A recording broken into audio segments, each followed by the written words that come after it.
এয়া আমাৰ উদীপ্ত আৰু মুকুন্দ। হেল্ল' বান্ধৱীসকল, কি খবৰ? ভালে আছেনে সকলো? যোৱাকালি আমাৰ গাঁৱত এভাগি ভাওনা আয়োজন কৰা হৈছিলে, কুলাচলৰ মুক্তিলাভ ভাওনা। ভাবিলোঁ অলপ আপোনালোককো দেখুৱাওঁ। ব'লক গ্ৰীণ ৰুমলৈ যাওঁ। এয়া আমাৰ মেকআপ কৰি আছে সকলোৱে,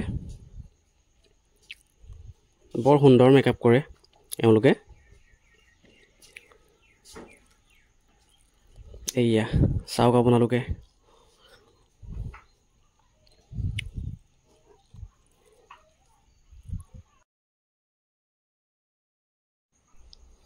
পৰিৱেশটো আপোনালোকক ভালকৈ দেখুৱাই দিছোঁ।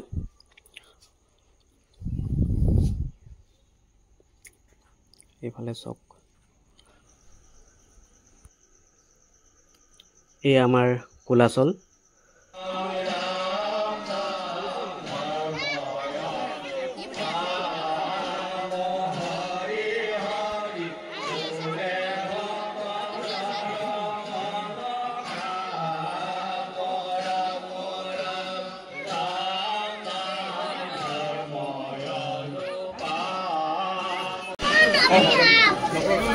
এইফালে আমাৰ ভাওনা কমিটিৰ মেইন মানুহকেইজন আহি পাইছে, প্ৰশান্ত বৰুৱা আৰু আমাৰ ইয়াৰ গৌতম বৰুৱা।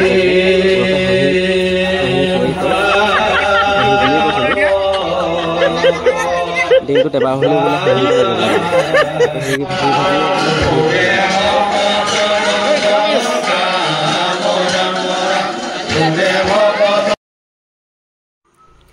এইফালে চাওক চাওক চাওক চাওক ৰাইজ, এই বুঢ়া মানুহজনে ভাওনা কৰিব নাপায়, মোকে মাৰিব লৈছে।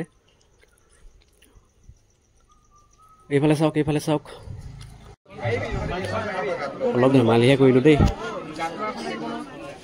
বেয়া নাপাব। এই আমাৰ নাটভাগী পৰিচালক নৱজ্যোতি গগৈদা, বৰ সুন্দৰকৈ তেওঁ নাটভাগী পৰিচালনা কৰিছে। কৃষ্ণ শংকৰ গুৰুহৰম কৃষ্ণ।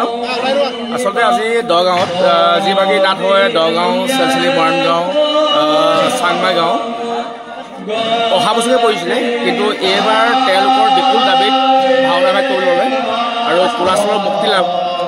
ভাওনা ভাগ অত্যন্ত সুন্দৰ হ'ব, সকলো ভাও ভাৱৰীয়াই বৰ সুন্দৰকৈ পৰিৱেশন কৰিব। আপোনালোকে চাব ভাওনা ভাগ। বিশেষকৈ আজিতো লাইভটো দেখুওৱা নহ'ব চাগে, যেতিয়া ভিডিঅ'টো পাব ভালদৰে চাব আৰু এই চেনেলটো ছাবস্ক্ৰাইব কৰিবলৈ একেবাৰে নাপাহৰিব। যদি ফেচবুকত চাই ফ'ল' কৰি দিব। ধন্যবাদ।